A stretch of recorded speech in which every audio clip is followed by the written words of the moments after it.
If you receive a call or an email or other message for that matter from police officers or federal employees, they may not be who they say they are.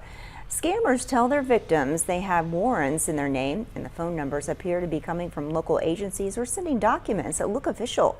Then the scammers demand payment. One Hannibal officer wants to remind the public that police never ask for payment over the phone. Impersonating officers and basically demanding payment for either outstanding fines or they claim that the person has a warrant for their arrest. We just want to encourage people to know that the police department will never solicit money over the phone, especially if it's over any kind of cryptocurrency or gift card type situation. And now, if you have been contacted, Lieutenant Wild says do not feel pressure to act. If you or someone you know has become a victim, he advises you to reach out to local authorities.